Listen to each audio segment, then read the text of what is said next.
یہ صوفیاء اولیاء ان کا سراپا ظاہر و باطن کا کل ایسا ہو جاتا ہے، ان کا ظاہر، ان کا باطن، ان کا اٹھنا بیٹھنا کلام ہر لمحہ یہ سارے کے سارے ایسے ہو جاتے ہیں، یوں لگتے ہیں کہ اپنے مولا کو تک رہے ہیں، اس کی نگاہ میں ہیں۔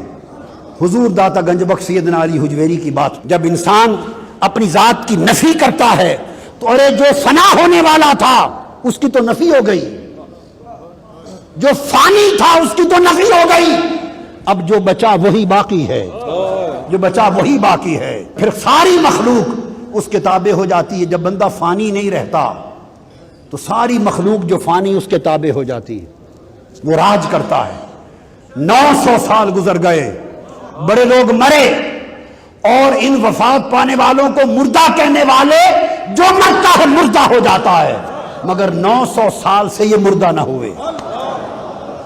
ہزاروں موتیں ان کی حیات کے قدموں میں قربان ہو گئیں۔ وجہ یہ ہے کہ انہوں نے زندگی میں فنا کو فنا کر دیا تھا۔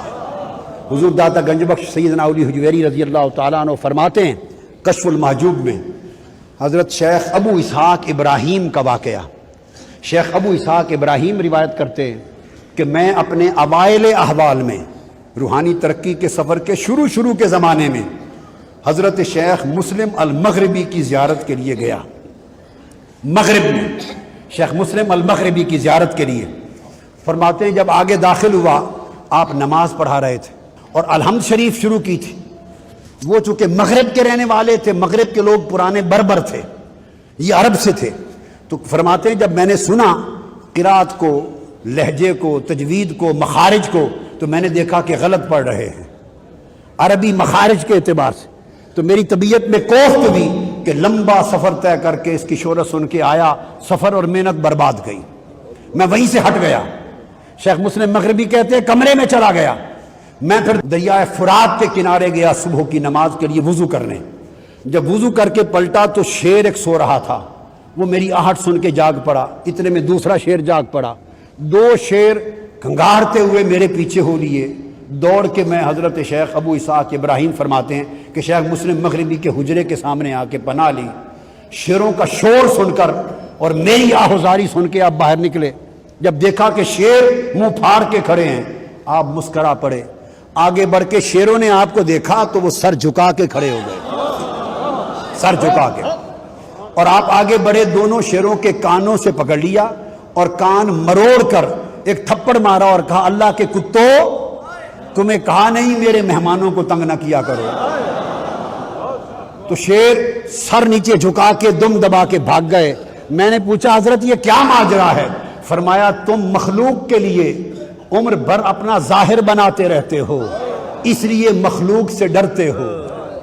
تم مخلوق کے لیے ظاہر سنوارتے رہتے ہو، ظاہر بناؤ سنگار کرتے ہو، اس لیے خالق سے ڈرتے ہو، اور ہم نے خالق کے لیے اپنا باطن سنوار لیا ہے، ظاہر کو مار دیا ہے، باطن سنوار دیا ہے، اس لیے مخلوق ہم سے ڈرتی ہے، ہمارے تابع ہو جاتی ہے۔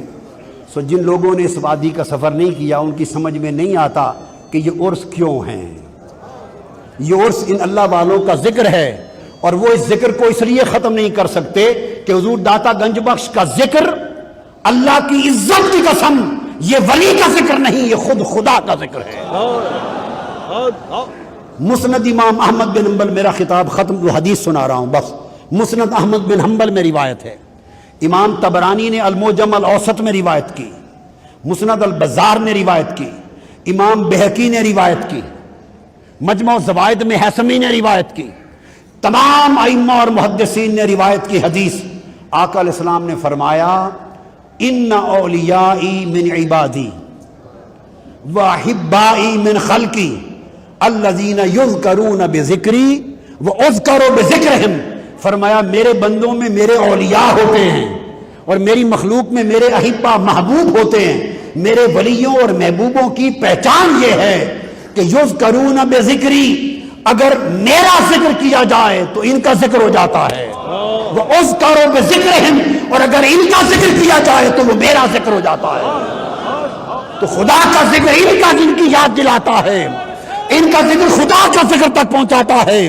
اس لیے ولیوں کے عرس اور ولی داتا داتا داتا اور فرید فرید فرید یہ نعرے لگانا یہ بندوں کا ذکر نہیں ہے، ان کے ذکر کے آئینے میں خود خدا کا ذکر ہے۔